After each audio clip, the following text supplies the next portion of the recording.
Dr. Jin Park rubbed his tired eyes and looked again at the screen. The signal was still there. For 3 days, the strange pattern had been coming from the edge of the solar system. It was not random noise. Someone, or something, was trying to talk to Earth. Captain Kim needs to see this, Jin said to himself. He grabbed his tablet and hurried down the hallway of the Global Space Initiative headquarters. Captain Dae Kim was the best space pilot on Earth. He commanded the Pathfinder, humanity's first ship that could travel beyond our solar system. The Pathfinder was built after years of work by scientists from many countries. "Come in," said Captain Kim when Jin knocked on his office door. The captain was a strong man with a serious face. He had flown the Pathfinder on 3 missions already. Jin placed his tablet on the desk. "We've confirmed the signal. It's artificial. Someone is out there." Captain Kim studied the data and nodded slowly. "After all these years of waiting and wondering, they found us first." He pressed a button on his desk. "Prepare the Pathfinder for launch. We have first contact." 3 days later, the Pathfinder moved quietly through the darkness of space. On the bridge, Captain Kim and his crew watched as a strange shape grew larger on their screens. "That's definitely not a natural object," said Hana Lee, the ship's language expert. She was young but already famous for her ability to understand communication patterns. The alien ship was smooth and round, with no sharp edges. It glowed with a soft blue light. It was 3 times bigger than the Pathfinder. "They're sending another signal," said Hana, listening through her headset. "It's more complex now. I think they know we're here." Captain Kim straightened his uniform. "Send our greeting message. The one we prepared for first contact." Hana pressed buttons on her console. Earth had prepared this message for decades. A simple hello in mathematics, the universal language. It showed pictures of humans, the solar system, and basic scientific facts. The alien ship's glow changed from blue to green. Then a voice came through the speakers. It spoke in a strange singing way, but the words were clear English. "Greetings, Earth vessel. We are the Galactic Confederation. We come in peace." Everyone on the bridge froze. The aliens already knew English. "They've been watching us," whispered Jin. Captain Kim cleared his throat. "This is Captain Dae Kim of the Earthship Pathfinder. We welcome you to our solar system." There was a pause. Then, "We request permission to send representatives to speak with your leaders." 2 weeks later, Ambassador Taeho stood in Earth's new space station waiting for the alien shuttle to dock. His hands were shaking slightly, but his face remained calm. He was about to meet the first aliens to officially visit Earth. "Remember," said Hana, who stood beside him. "They asked us not to make sudden movements. They seemed nervous about something." The door opened with a soft hiss. 3 aliens stepped through.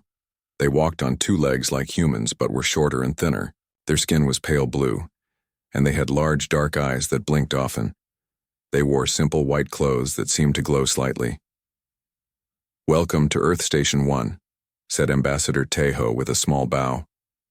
"I am Ambassador Taeho, representing the nations of Earth." The middle alien stepped forward. "I am Goro, representative of the Galactic Confederation. We are pleased to make official contact with humanity." Its voice was musical, rising and falling like a song. As they walked to the meeting room, Ambassador Taeho noticed something strange. Whenever a human moved quickly or raised a hand, the aliens would flinch slightly. They kept a careful distance from the humans. In the meeting room, Dr. Jin Park watched through a window. He was there to study the aliens' biology. "Look at their breathing patterns," he said into his recorder. "They breathe faster when humans get close. Their skin color changes slightly too. These are stress responses." The first day of talks went well. The aliens explained that the Galactic Confederation included 27 different species from many star systems. They had peaceful trade and shared knowledge. "We have been aware of Earth for some time," said Goro. "Your radio signals reached us long ago. We have studied your languages and culture.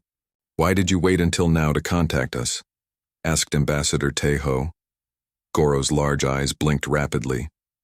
There are protocols for contact with developing worlds. Your recent space travel achievements qualified you for initial contact. That night, Captain Kim met with Hana Lee and Dr. Jin in a private room. They're hiding something, said Hana.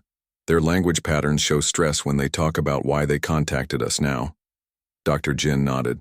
And their bodies show fear responses around us. Did you notice how they wouldn't take food or drink that we touched?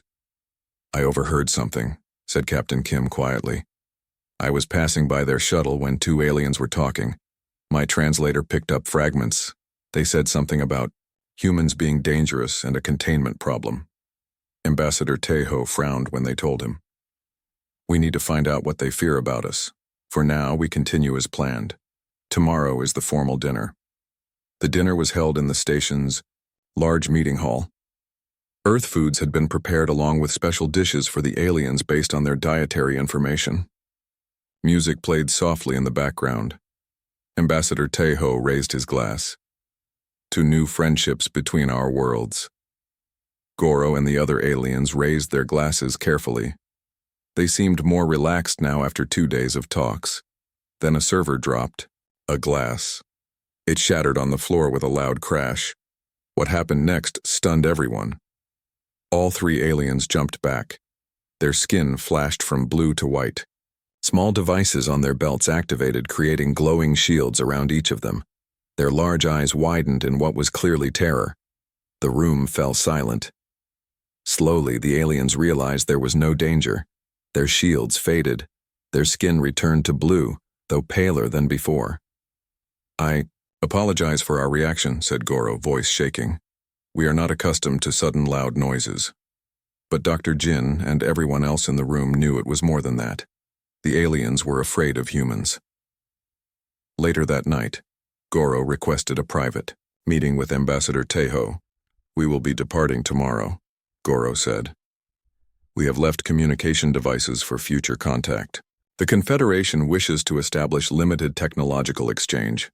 So soon? Asked Ambassador Taeho. We have only begun to learn about each other. Goro's eyes darted around the room. For now, we must ask that humans remain within your solar system. It is for the best until the Council makes its final determination. What determination? Pressed Taeho. Your status within the Confederation, Goro said quietly. Some members have concerns about humanity's nature. After the aliens left the next day, Earth's leaders gathered to discuss what had happened. They've quarantined us, said Captain Kim. They're afraid of us, but we don't know why. Dr. Jin looked at his notes. Whatever it is, it's in our biology. Something about humans frightens them at a deep level. Hana held up her tablet. I've been analyzing their language patterns. They don't use words for conflict or competition. It's as if these concepts are foreign to them. Ambassador Taeho stood by the window, looking out at the stars. We need to know more, and we need to prepare. Because out there, humanity is seen as a threat, and we don't even know what we did wrong. 1 year after first contact, Earth was still buzzing with excitement and worry. The aliens had left them with some basic technology and communication devices, but little else. The quarantine remained in place. Dr. Jin Park bent over his microscope in his lab at the Global Space Initiative. He was studying samples of alien tissue that had been left behind. Skin cells from when Goro touched a table, a strand of hair-like material. Small things, but to Jin, they were treasures. I think I found something, he said to his assistant. On the screen, the alien cells reacted strongly when exposed to a human hormone. Look at this. When I add adrenaline, their cells practically shut down. His assistant looked puzzled. Adrenaline? That's just our stress hormone. Exactly, said Jin, his eyes wide with excitement. What if that's what they fear? Our very biology scares them. In another part of the building, Hana Lee sat surrounded by screens. For months, she had been studying the alien language and the data they had shared. Some of it was encrypted, but Hana was good at breaking codes. Today, she had finally cracked a hidden file. This can't be right, she whispered as she read. The file showed images of what looked like humans, but the dates were impossible. over 5,000 years ago. The aliens had visited Earth before. She picked up her phone and called Sang-min, Earth's top military strategist who had been put in charge of assessing potential alien threats. "I need to show you something," she said. "The Confederation has been watching us for a long time." On Mars Colony, the first human settlement on another planet, scientists had made their own discovery. Dr. Soo-jin, a neurologist, had been comparing human brain scans with the limited data on alien brains. "The biggest difference is here," she explained to her team, pointing to an area of the brain. "Our limbic system, the part that processes fear, aggression, and survival instincts, is much more developed. We're wired for fight or flight responses in a way they simply aren't." One of her team members frowned. "Are you saying they evolved without predators? Without threats?" "It's possible," said Dr. Soo-jin. "Imagine species that evolved only as peaceful plant eaters or filter feeders. No need to fight or flee. No need for aggression or competition." At a secret military base, Sang-min reviewed the latest defense plans.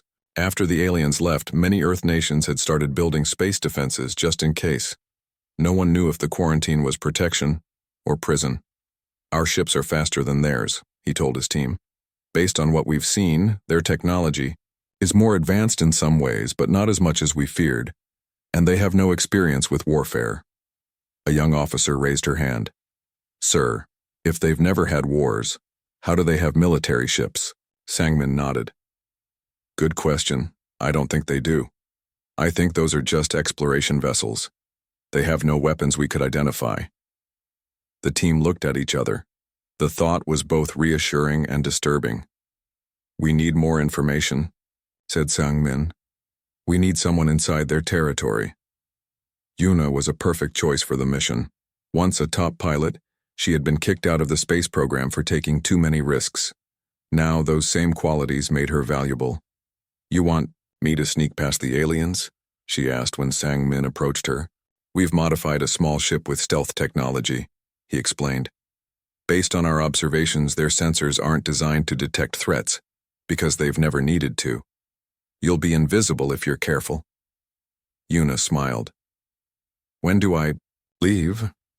3 months later, Yuna's small ship drifted silently toward a Confederation outpost.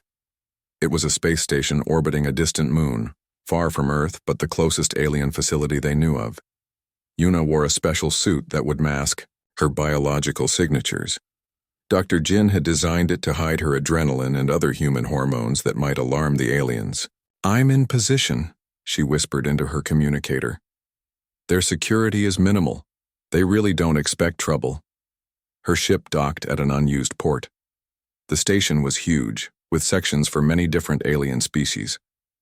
Yuna slipped inside and began gathering information. She placed small devices that would copy their data and took samples of materials. Most interesting were the observation rooms. Aliens of different species watched screens showing various planets. Yuna realized they were monitoring developing worlds. In one room, she found files classified as apex predator species. Earth was listed there, with a red warning symbol. "I think I found something big," she whispered into her communicator. Back on Earth, Jin, Hana, and Sang-min gathered to review the data Yuna had sent. "According to these files, Earth is the only known planet where the dominant species evolved as predators," said Hana. "Every member of the Confederation evolved as prey animals or peaceful plant eaters." "Look at this," added Jin, pointing to a biological chart. "Their nervous systems can't handle conflict or aggression. When we feel stress, we get a rush of chemicals that help us fight or run. When they feel stress, their bodies just shut down." Sang-min studied the military data. "They have no concept of strategy or tactics.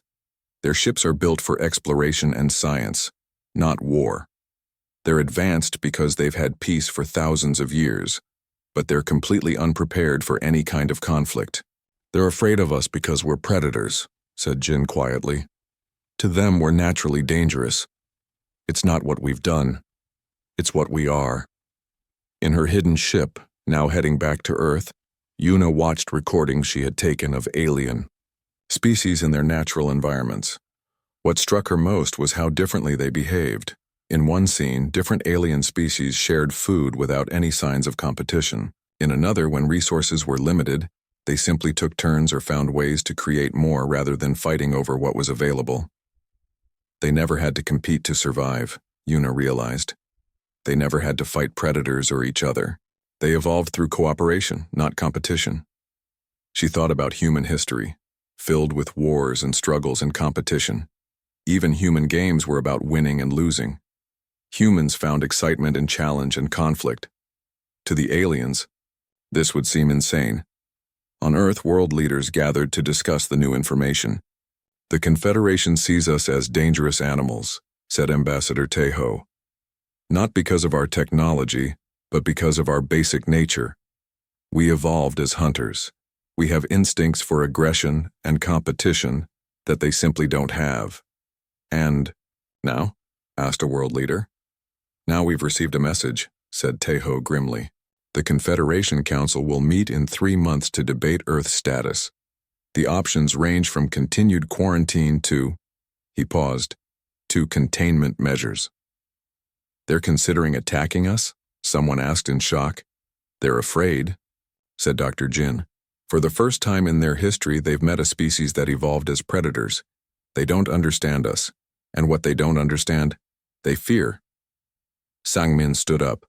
"We need to prepare defenses, but we also need to show them we're not the monsters they think we are. We need to go to this council meeting." "They've invited us to send representatives," said Tejo. "A chance to explain ourselves before they decide our fate." Dr. Jin looked troubled. "How do we explain something as basic as our evolutionary history? How do we tell peaceful beings that yes, we are predators by nature, but that doesn't make us evil?" "We don't just tell them," said Hana. "We show them. We show them what being human really means, the good and the bad. It's time they understood us as we really are." The Galactic Confederation headquarters was a massive space station shaped like a wheel. It floated in deep space, far from any star system. Ships from many worlds docked at its outer ring. Ambassador Tejo looked out the window of the Earth ship as they approached. His team included Hana Lee as translator, Dr. Jin Park for scientific matters, and Sang Min for security advice. They had prepared for weeks, but Tejo still felt nervous. The fate of Earth might depend on what happened here. "It's beautiful," said Hana, looking at the station's glowing rings. "And big," added Sang Min. 27 species meet here. I wonder how many will vote against us." Their ship docked smoothly. When the doors opened, they were met by a tall, thin alien with green-tinted skin. "I am Counselor Emerald," the alien said in perfect English. "I will be your guide during your stay." As they walked through wide hallways, the humans noticed other aliens moving away from them. Some watched with large eyes. Others hurried past, keeping their distance. "They really are afraid of us," whispered Hana. Counselor Emerald overheard her. "Please understand. In our long history, we have never encountered a species with your particular evolutionary path." "You mean being predators," said Dr. Jin. Emerald's skin changed color slightly. "Yes, it is unusual." Their first meeting was with the full council. Representatives from all 27 species sat in a large circular room.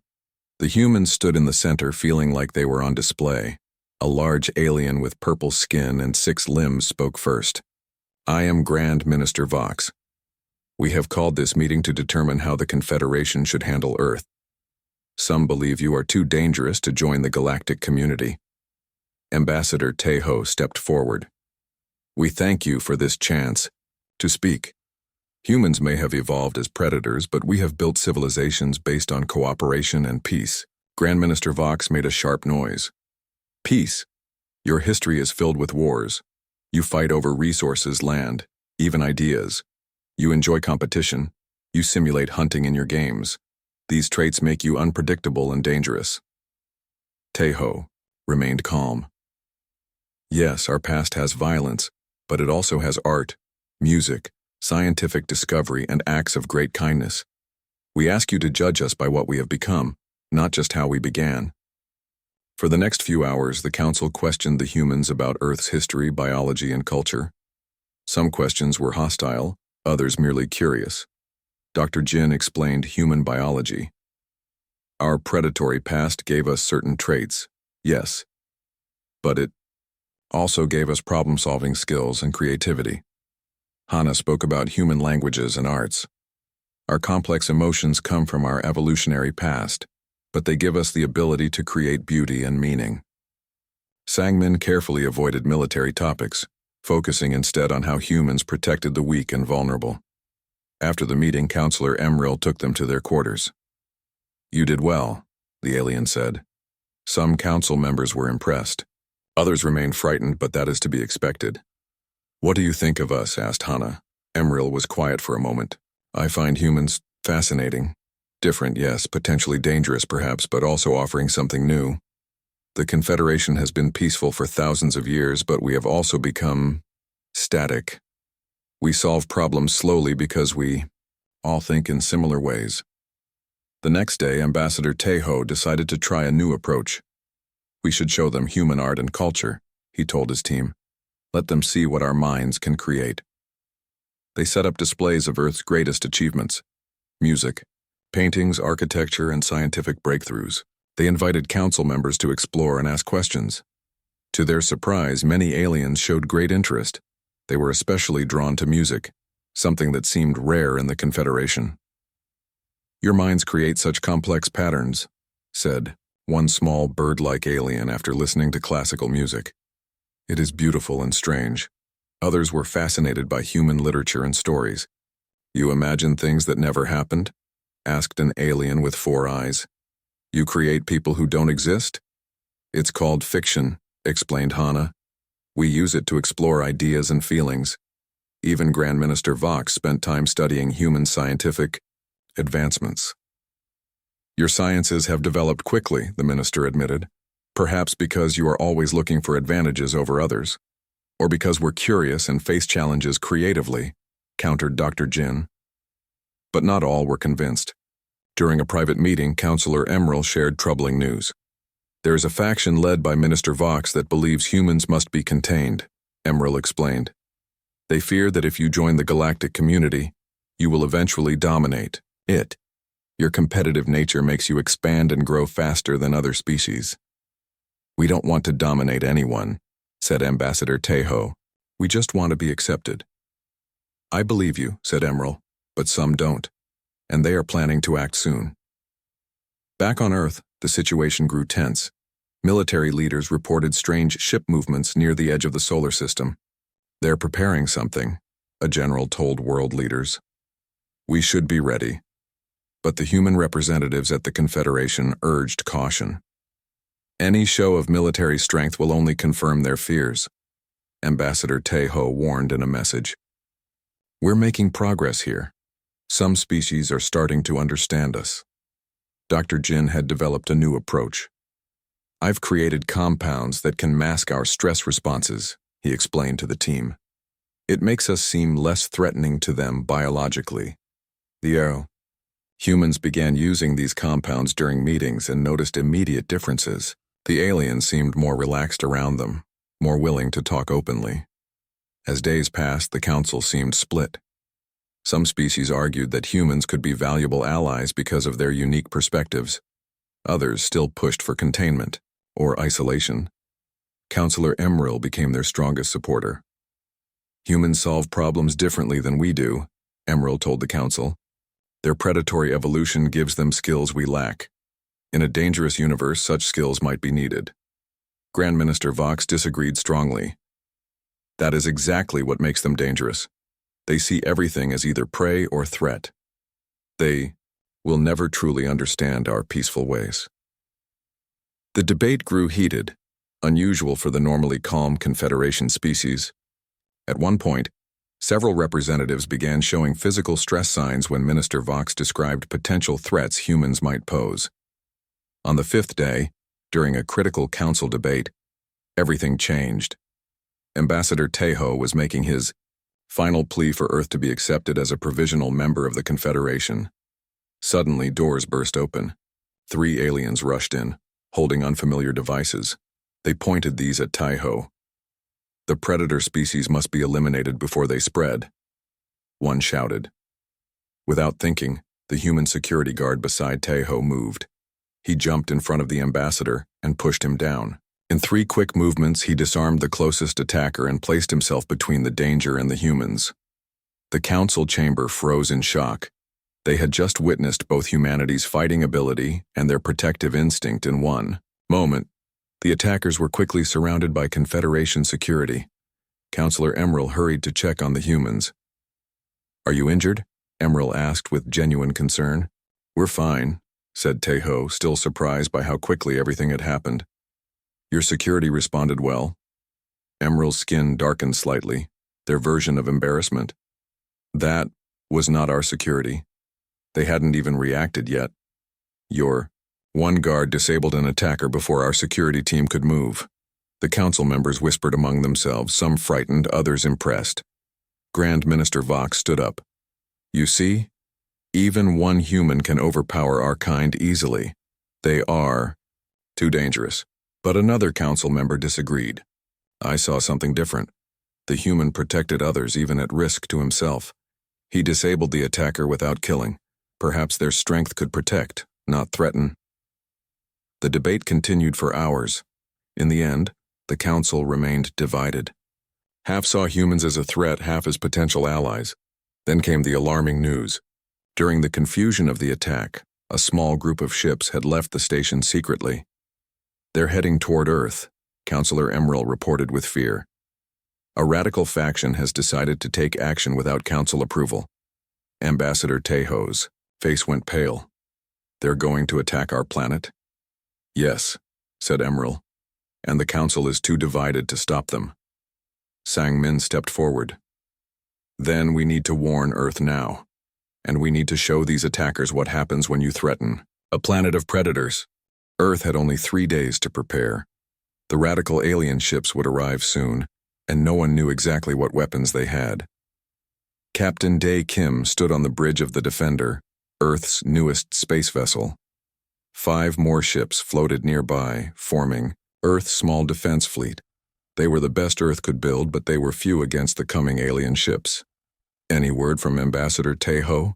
Captain Kim asked his communications officer. "Yes, sir. Their ship is 2 days behind the aliens. They're trying to contact the attackers but getting no response." Captain Kim nodded. "Then we stand alone for now." On Earth below, people looked up at the night sky with worry. Most had been told about the possible attack. Some had moved to underground shelters. Others stayed in their homes watching the news and waiting. The alien ships appeared suddenly at the edge of the solar system.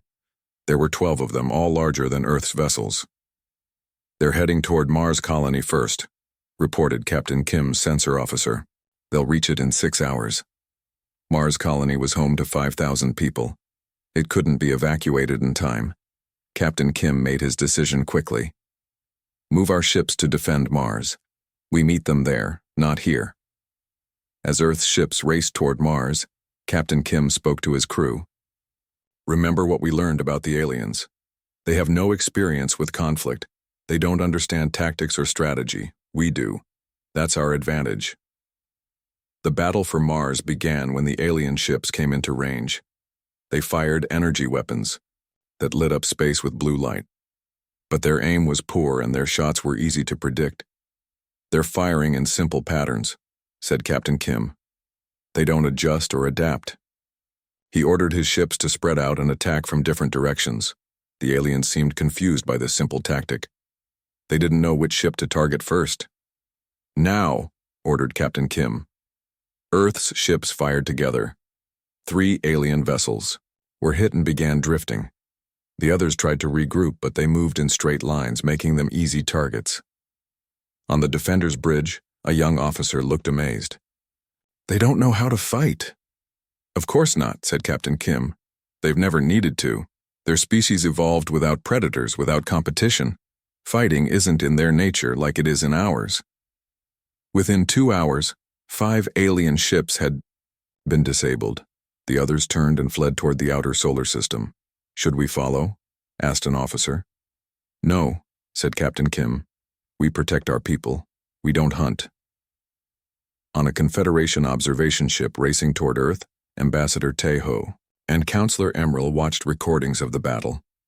"Remarkable," said Emerald. "Your ships were outnumbered and outsized, yet you disabled 5 enemies without destroying any. We aimed for their engines and weapons, not their life support," explained Sung-min. "We didn't want to kill anyone." Hana, who was analyzing alien communications, looked up from her screen. "The radical faction is in chaos. They can't believe they were defeated so easily. Some are calling for retreat. Others want to bring their main fleet." Counselor Emerald's skin paled. If they call their main fleet, more radicals might join them. This could become a real war. "Then we need to stop it now," said Ambassador Tejo. "How soon can we reach them?" On Mars colony, Dr. Jin Park had arrived with a medical team. Many aliens had been injured when their ships were hit. The Mars hospital was treating them alongside human doctors. An alien with burns on 2 of its forearms looked up at Dr. Jin with large, frightened eyes. "You help enemies?" the alien asked weakly.